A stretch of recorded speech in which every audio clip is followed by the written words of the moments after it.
Welcome to True Grit in Tough Times. Governor Kristi Noem shares lessons learned.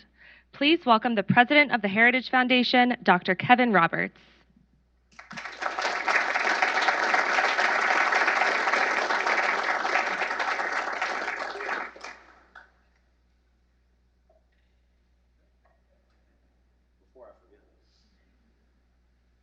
Well, welcome to all of you who are here in person, and a warm welcome to those of you who are joining virtually. It's great with each of these events to see more people getting back into the routine of being in person.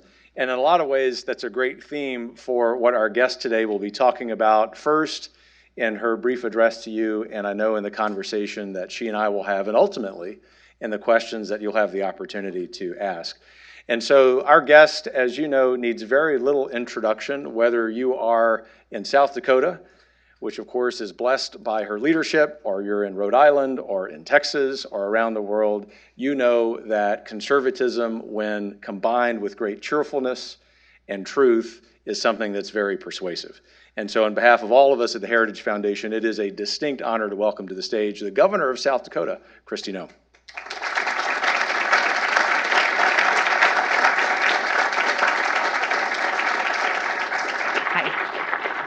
Thank you. It's wonderful. Good afternoon. How are we doing? Good. Thank you so much for allowing me to be here, and all of you for coming to have a conversation today. What an honor it is for me to be here at the Heritage Foundation. And also Dr. Roberts, thank you so much for hosting and for facilitating the conversation we're going to have. You know, it really is interesting times in our country, and I do want to thank all the work that you do to facilitate the discussion on freedom.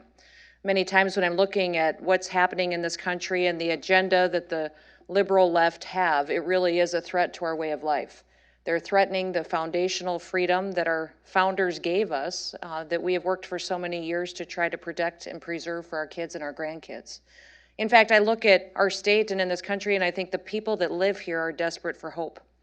And really, hopefully, what we can do each and every day is get up and give them some perspective of our history, why our Constitution was important, how we make our decisions today based on it, and what that truly does mean for families to live successfully and to continue to provide far into the future that sense of liberty and freedom that America stood for. Remember, America was the greatest experiment ever created in humankind. And it was the best of Western civilization put together by men and women who sacrificed greatly to give us something that we call a republic that now it's our duty to protect. When I look at what President Biden is doing to this country and what his administration is, he's making history in the very worst way, setting records with historic inflation, in fact, the highest inflation we've seen in 40 years. Also threatening our supply chains. And for me, in particular, being a lifelong farmer and rancher, threatening our food supply. I've been talking for over 15 years now about how food security is a national security issue. And consistently, the decisions that are being made are outsourcing that and allowing other countries such as China to buy up that food production system that makes us extremely vulnerable. When we don't grow our own food in this country, that's when another country controls us. So I would say that most of you in this room probably first heard about me when the liberals were busy attacking me on the nightly news a couple of years ago. Rachel Maddow and Elizabeth Warren, night after night, were on the networks saying that I was irresponsible and dangerous and reckless because of the decisions that I was making in South Dakota. I think in order to understand how I made some of those decisions, it might be best if I tell you a little bit about me and my background and understand how I grew up. I grew up on a farm and ranch in South Dakota. In the book, I talk quite a bit about it. There's quite a few stories about cows and horses, but that really is my passion. From the time I was little, all I wanted to do was to grow up and ranch with my dad. He was my best friend. When I was in college, he was killed in an accident. I ended up taking over the operation. It was a very large operation at the time, and we got hit with death taxes. So people ask how I got involved in government and politics. It was because of that. I could not believe that there was a tax policy that hit a family at a time of tragedy and threatened taking away their family business, the most unfair tax we have in our federal code. So I started to show up. I started to go to meetings. Tom Daschle was the United States Majority Leader in the U.S. Senate. He was from South Dakota. So I started going everywhere he went and got passionate about tax reform. And I realized that the people who showed up still made a difference. I ended up overseeing different policies in the state. I think he appointed me to some of our farm agencies to keep me busy and out of his hair. But then I also ended up serving in our legislature and rewrote our property tax system while I was there. I ran for leadership, recognizing that leadership controlled everything, and ended up running for Congress in 2010. Listen, I served in Congress and was grateful to do that, grateful to work on tax reform with President Trump when he was in the White House. But beyond that, I also recognize that governors are CEOs. And governors get the chance every single day to wake up and make decisions that impact people, to set an agenda. And so I ran for governor, wanting to build stronger families and for South Dakota to be an example to the nation. I had no idea South Dakota would have the chance to be an example to the nation because of a pandemic. And I will tell you that I think I did what every other governor in the country did during COVID. We all studied the science. We all talked to experts and looked at the data. What I did was probably take it a step further.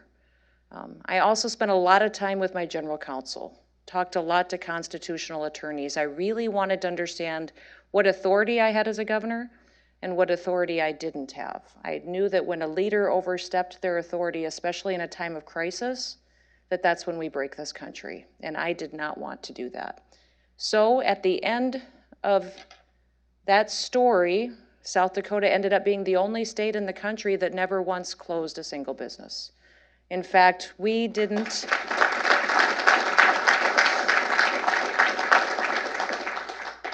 I never even defined what an essential business was in the state of South Dakota. I didn't believe that governors had the authority to tell you that your business wasn't essential. When the president offered elevated unemployment benefits, we were also the only state in the country that said, "Thank you, Mr. President, for that flexibility, but we don't need it. Our people want to work." Today in South Dakota, I have less than 700 people in the entire state that are on unemployment. Everybody gets up and they go to work, and they're thriving because of it. We did incredible things. I told my people we would trust them. I'd give them all the information and the data that I had, but that we would get through this together and give them the flexibility they needed to make the best decisions for their families and their businesses, and that we would be creative and get through these challenging times. And overwhelmingly, we did. Today, South Dakota has the best economy in the country. We are growing at the second fastest rate in the country. People are moving into our state by the thousands. Hundreds of businesses are coming. I have historic revenues, and I'll remind everybody we don't have an income tax in South Dakota, not a corporate or personal income tax. We don't have a personal property tax. All we have essentially that funds state government is a 4.5-cent sales tax. And we have historic revenues that have allowed us to set records in what we're bringing in, also putting record amounts into trust funds, paying off debt. We have a AAA credit rating. We have the best pension fund in the country that is fully funded. We have been able to pay off debt for our technical schools and colleges. We've built dams and railroads and bridges and roads. And I had a vision when I became governor to put high-speed internet access across every corner of our state. We fully funded that in 1 year. We've done incredible things by just doing what conservatives say they believe, but we just did it. And I think it really is an opportunity for us to be a hope to the country and to really show and prove that what we believe as conservatives works. Now, I was shocked by what I saw across this country, by how the liberal left used fear to control people and how the media used it to promote an agenda. And then across the country, from state to state, we watched as people rolled over and they gave up their freedoms. Because the government told them that they couldn't gather together, they gave up their freedom of assembly. Because the government told them they couldn't go to church, they gave up their freedom of religion. Because the government is telling certain platforms what people can say and what they can't say, they're giving up their freedom of speech. Our fundamental rights are being threatened each and every day. And it's important to us that we continue to point back to our Constitution and the Bill of Rights, because it still guides every decision that leaders should be making today when they impact people, whether it's at the local level, state level, or at the federal level. I'm proud of what South Dakota's done. We've got amazing people, amazing families and kids in our classrooms that were in our classrooms and are leading the country in educational outcomes because they had the opportunity to be with their teachers. We also have passed major reforms in homeschooling and school choice. We banned CRT from our universities and training in our K-12 system, passed the strongest girls' sports bill in the entire country, and constitutional carry was the very first bill that I signed as governor into law. In fact, this year, I've waived all fees to carry any permits in the state of South Dakota, and I even pay for your federal background check. So in South Dakota, it won't cost you a penny to exercise your Second Amendment rights as well. So this is a story that I believe the rest of the country can wrap their arms around and really understand that what is the best of America is in South Dakota. And we're a small state, but that means we can be nimble. And I've always known we could be a pilot project for the rest of the country, and that we could show that what we believe in principles and values really does work and create freedom and happiness. In fact, our people led the country in a decrease in suicides, mental health issues during the pandemic. In fact, only 2 states in the country had their overdoses go down during the pandemic. New Hampshire's went down by 0.5%. South Dakota's went down by 16%.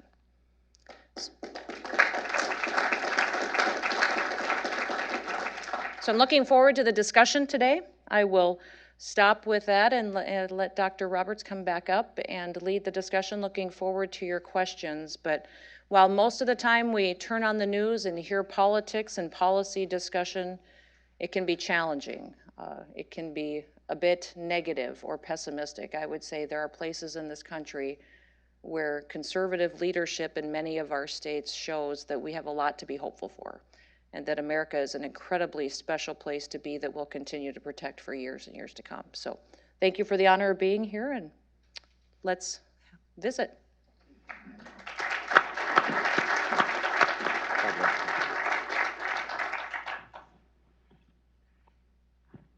Well, Governor Noem, thanks again for being here. I'll just give you a reaction from a guy who's new to D.C. and spent some time in Wyoming, which I know is not South Dakota, but you would probably concede similar folks. Pretty close. Which is to say, they represent average America. Mm-hmm. And to say average America is a great compliment, because there are people who recognize there's a certain role for government. It's very limited, as you outlined, but this is really the point. You've got the advantage of being the governor of that great state, but also having spent some time, a tour of duty, shall we say, here in D.C. And your book strikes me because you start with the first sentence about something your dad told you, which is that we fix problems, to paraphrase him. He consistently said, we don't complain about things, we fix them. That's right. Yep. And so, with that, knowing that things are going well in South Dakota, how in the world do we fix Washington, D.C.? Oh, my goodness. Simple question to get us started. Well, you know, I was always shocked because I served in our state legislature. Our state legislature's only, session is 40 days long. So they're all citizens, they have other jobs, they come in, serve 40 days, they balance the state budget, pass their bills, and they go home. As governor, it's fantastic, because for the vast majority of the time, the legislators aren't there. But I was shocked when I got to DC, coming from being in leadership at the state level to serving in Congress. Within several weeks, I felt like I knew why this place was so broken, and it's because it has no rules. I went to my first committee hearing, and I prepared, read all the documents ahead of time. I sat down in the committee hearing, and it was about to begin, and the staffer came over to me and said, here's the questions that you'll ask today in today's committee. And I said, well, I have my own questions that I'm going to. They said, no, these are the questions the chairman would like you to ask. And I said, well, no, I actually have questions that and they would say, no, the chairman would like you to ask these questions. And I was so shocked by that there was going to be a certain conversation that was trying to be facilitated by the chairman. But I realized within several weeks that a lot of the dysfunction in Washington, D.C. is because there's no rules. I could file a bill out here for 20 years. There's no guarantee it would ever get a hearing, that no one would ever have a discussion on that topic. The only way it would get a hearing is if that chairman decided he wanted to talk about it, or she, and have the conversation. That bill may pass through that committee, It may get overwhelming support, but that doesn't mean it'll ever be voted on the House floor. If it may get on the House floor, but that would be because the Speaker and the Majority Leader decide they want to have that conversation. If the House passes a piece of legislation, a reform, the Senate can completely ignore it.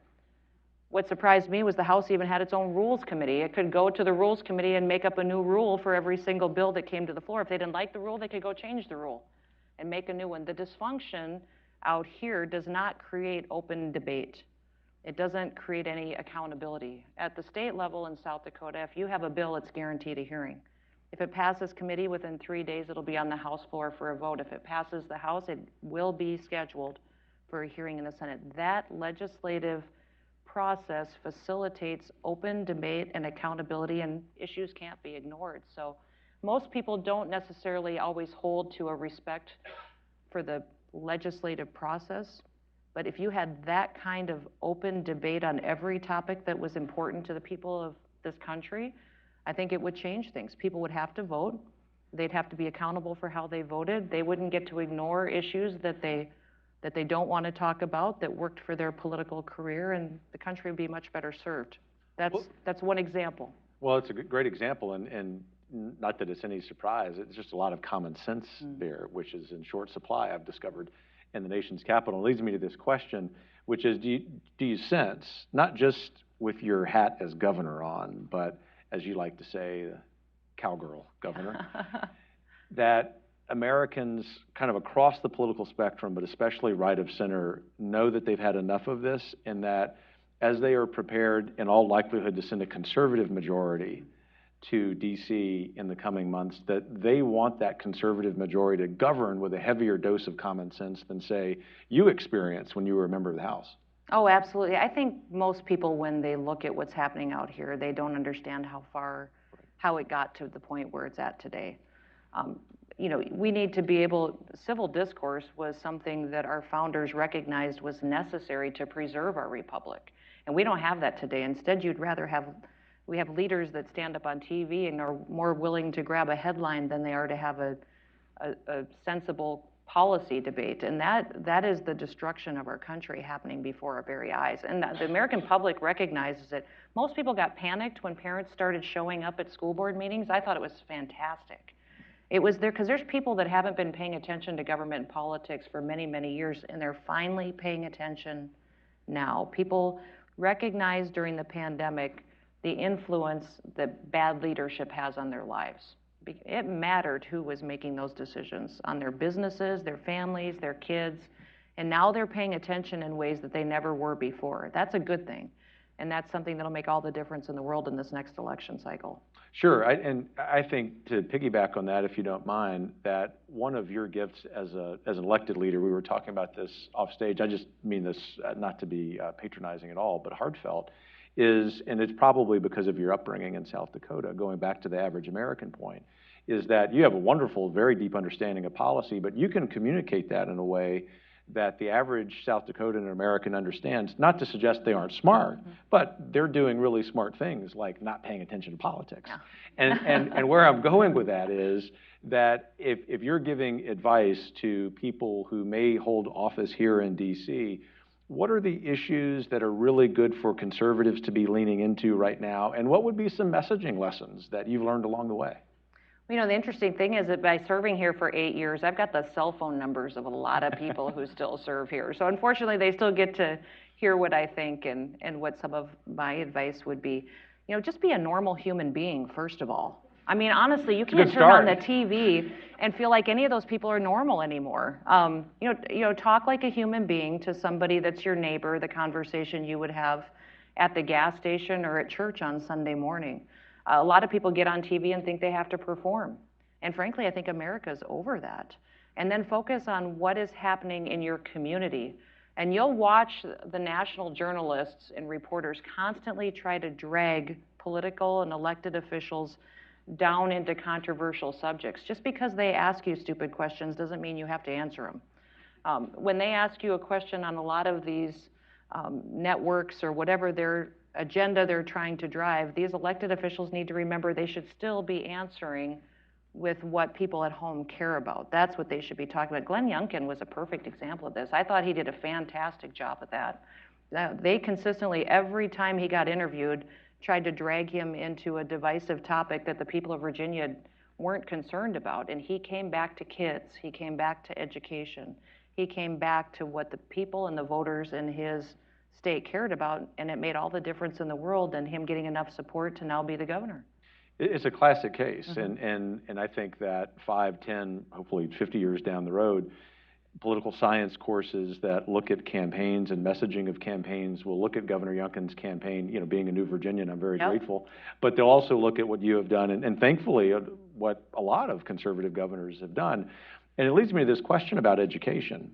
Y'all are doing things right in South Dakota, and in an increasing number of states, we're seeing that happen. We're very encouraged here at Heritage as we prepare to be active in state legislatures on school choice, that this will be the era of every dollar following every child. And yet, as you know better than anyone, the behemoth is right here in Washington, D.C. And so how do we fix the federal stranglehold on education? Well, essentially it comes down to governors.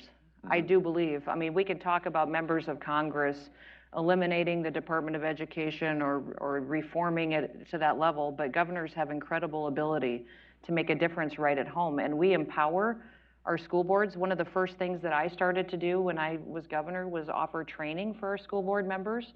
Many of them, when they come in, it may be a volunteer position in some of these small school districts or something that they're not necessarily recognizing the authority that they have, and by training them so that they actually know the power of the decisions that they make, they're not subjected to just the experience and knowledge of the administrators that are running the building.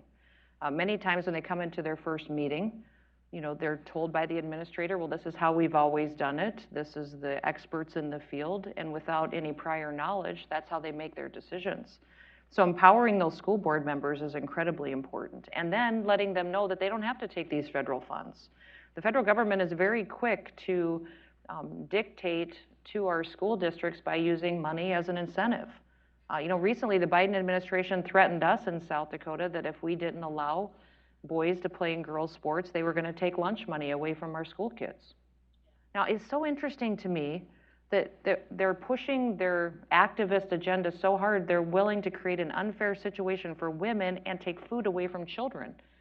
It's shocking to me that they think that works politically or even in day-to-day life, but that's how extreme the left is right now. When I first became governor, one of the very first bills that I ran, that first legislative session, was to put more civics and history in our classrooms, especially at the high school level.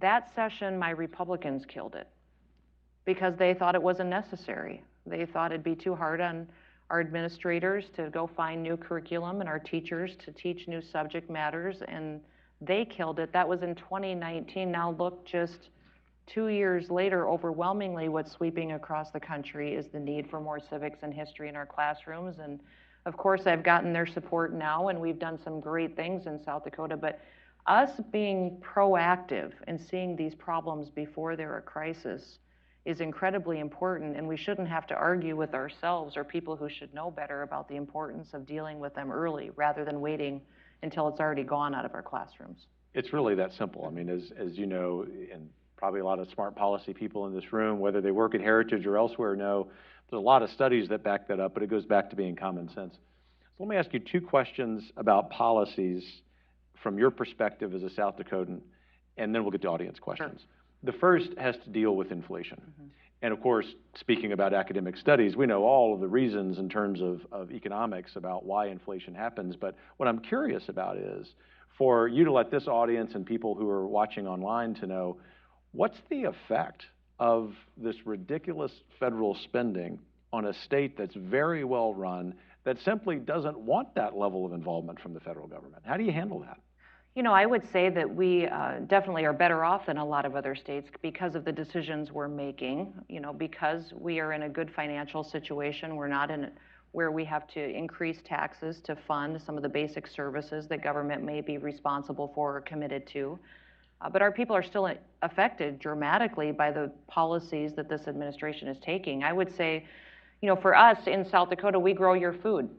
Agriculture is our #1 industry. Tourism is #2. So when you have bad energy policy that drives up energy costs, that hits a state like ours very hard. I tell people it's consistently cold in the winter and it's hot in the summer in our state, and it is a long ways to drive anywhere. We are a high energy demand state, and when you increase energy costs on a state like ours, for instance, one farmer to run their tractor now a week is another $5,000 to $7,000 per week more than it was just a year ago.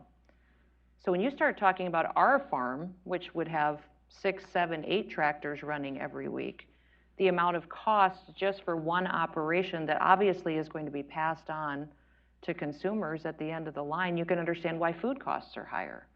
And many times we don't even control our own supply chains. You know, the fertilizer, many of those companies are owned by countries such as China. Chemical companies, our processing systems. If you remember during the pandemic, they talked about my meat processing plant that was a hot spot. That's a Chinese-owned facility. Extremely difficult to work with and not my favorite people in the world. We had some very heated, hard and difficult times during that, but now China is buying up hundreds of thousands of acres of land across the country as well.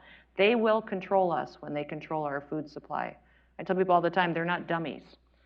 You know, they're not just gearing up and strengthening their military and manipulating currency and stealing our IP. They're also slowly going after our food supply, and that's truly when they're control us. So all of this inflation and this bad economic policy allows other countries to strengthen themselves and weakens America, and it will have long-lasting effects on us. So it's the family at home and what they can't pay for that they could pay for a year ago, but also it has a long-lasting effect in how much it weakens America for the next decade or so, or even in the long term when it strengthens our enemies.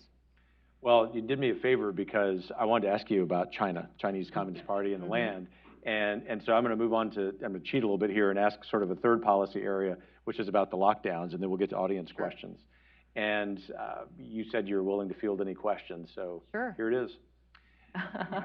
Dr. Fauci is sitting right here with us. What do you tell him?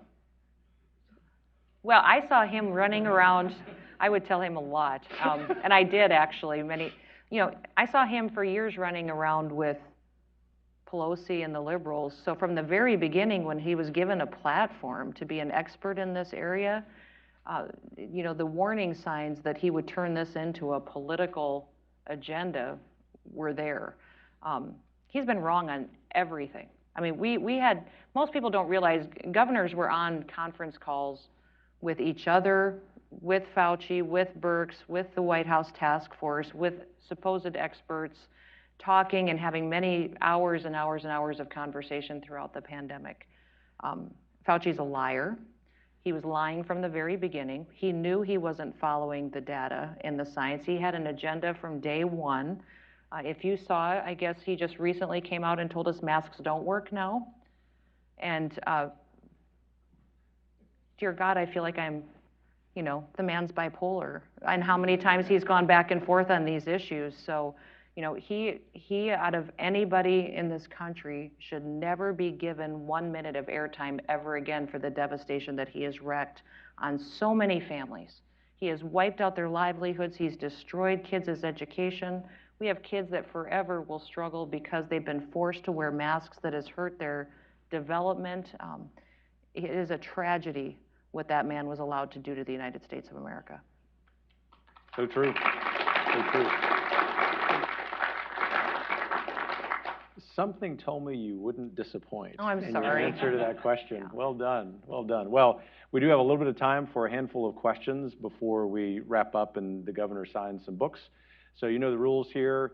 There's a microphone coming around. Just raise your hand. We'll get to as many of you as possible, and you help us do that if you are as succinct as possible.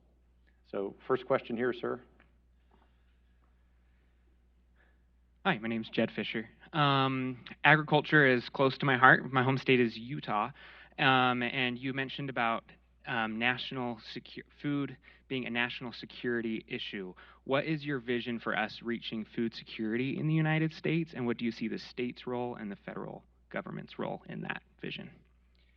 Well, it should be in America's best interest that we have a diversified food supply in the United States. And the reason it should be diversified and not controlled by one entity is so that it can always be competitive and that you are constantly, having that competition in what we are growing and who owns it, so that you don't have one person controlling the entire food supply, that it's safe that way, and that it also is affordable for every family on the grocery store. When they go shopping, you don't want to have to see a $12 loaf of bread or an $18 gallon of milk. And the reason that we've always consistently approached our food policy that way was to keep it available to every single family in this country that they could feed themselves. So for me, it would, again, it's not difficult if you have a foundation you start from. I tell people all the time, my job as governor, since I've been governor, the last 3.5 years wasn't difficult if you have a foundation. If you start with the Constitution and what authority I have and what my role is, it's not hard to make all your decisions based off of that. Our food policy should come from that same type of foundation, that it should be controlled in America, that it should be diversified, that we shouldn't have one company or one entity owning up all the land and all the processing systems, and that every consumer should have access to it.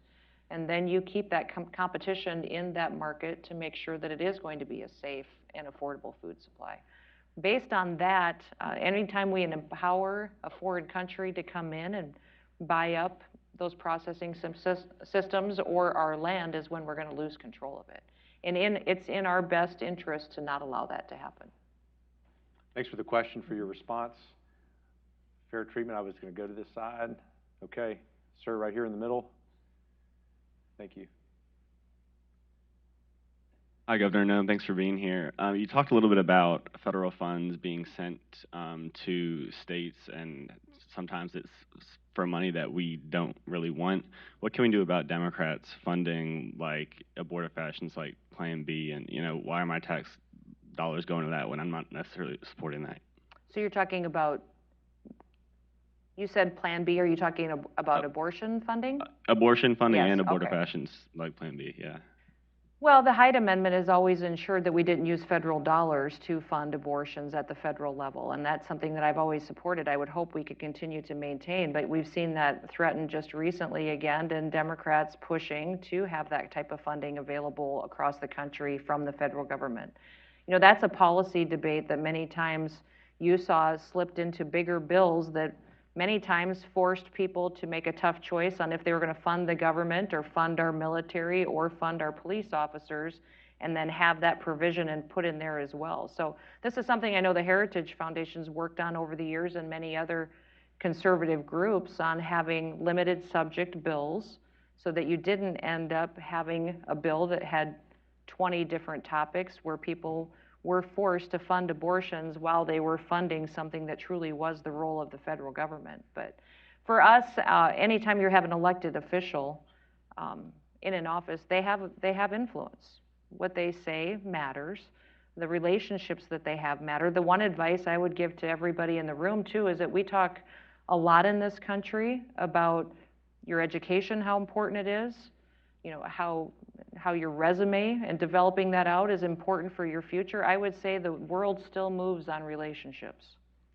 And if you know that at all, it happens up here in Washington, D.C. more than ever. So when it comes to an issue that people may be passionate about, such as protecting life, like I am, I look for every opportunity to defend life in my role as an elected official, but I also build relationships that I know that allow me to advocate for that in different ways that most people don't think of. And I even put somebody in my office that has a job description of being an unborn child advocate. That means that person gets up every single day and they look for opportunities in law, in regulation, and in the court system to defend life. And that's what they do. So many times when we are leaders, you may feel like, well, I'm not a congressman, I'm not a yet, or a U.S. senator yet, but you still have the ability to use relationships that you have to talk to people about the importance of federal funds not funding something like that, because it's not an appropriate use of those federal dollars. I think that comment sparked the desire of a lot of our audience, which is decidedly young, Governor. I've noticed that. It's great encouragement. So yes, public service. Next question, though. Nope, we'll go here. Yeah. Hi, Governor Noem. I'm William Cady from the Osgood Center for International Studies. So often in my field, I see with some of my liberal partners such a mass movement to provide humanitarian assistance in, for example, Ukraine or different parts of Africa. But in my short time this summer in D.C., I walk around our streets and I see poverty, huge poverty all around our streets. How do we get to liberal voters that are fringe voters to realize the fallacy in that entire situation? You know, this will be a little bit, you'll think this is off topic, but it's not. When I married into my husband's family, the vast majority of them were Democrats. So then I took their name and I ran for Congress as a Republican. So you can imagine how much they loved me. But you know, many of them have re-registered now as Republicans.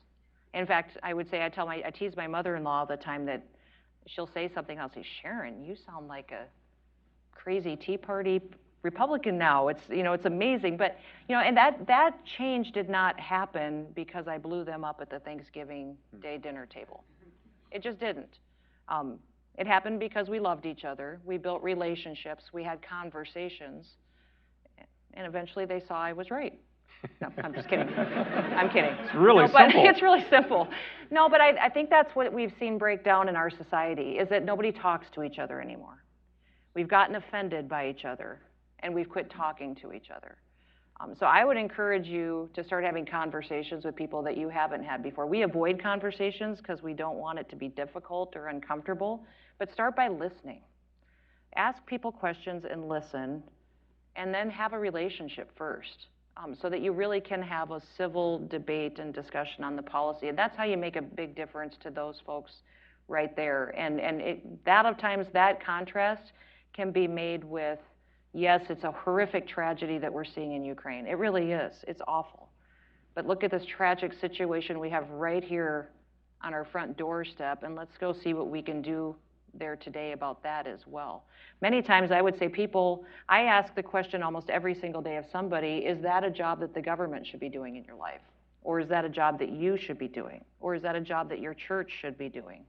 Or a nonprofit should be doing? So many times it's what is that a proper role for the government is the best conversation to be asking people when they're complaining about something that needs to be addressed. Well, I was going to try to squeeze in one more audience question, but looking at the clock, I know that you want to sign some books and meet some people. And so I'm going to ask this last question on behalf of everyone in the audience. Last line in the book, last paragraph of the book. Should have read the book recently. I'm trying to remember what my last line was. I did my homework, Governor. I did not want to be in so. trouble. And your dad looms large in the book because your dad loomed large in your life. And it's on those grounds alone, you need to read the book.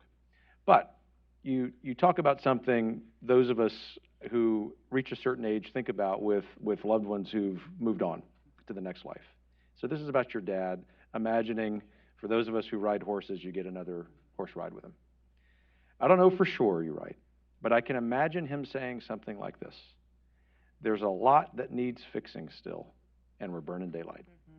But it will be a better day tomorrow. For America, in spite of all of the challenges, thinking about the themes and all of these questions, why is the future still bright? I think for the first time in a very long time, we've got proof that what we believe as conservatives works. The pandemic gave us a unique opportunity to really show that leadership had consequences, and it made all the difference in the world. So we've talked about as Republicans or conservatives or however you affiliate about, well, we believe this. We believe in these economic principles. We believe in limited government. We actually, during the pandemic, had the chance to look from state to state and see where those types of decisions had a dramatic effect on people's lives. And we know now and have the proof that what we believe works.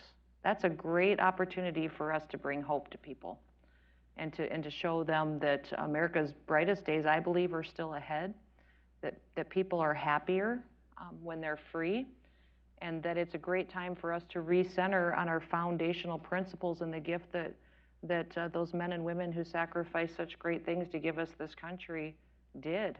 It really was a great experiment, but my goodness, it's still the most amazing country in the entire world. So it's worth getting up every single day and deciding to be happy. We got a lot of people that have forgotten how blessed we are to live here. So let's wake up and be happy and make sure we're bringing that hope.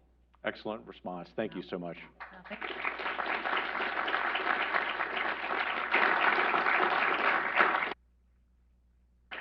So the old Catholic school headmaster is going to come out here. A little bit of logistics, if you don't mind.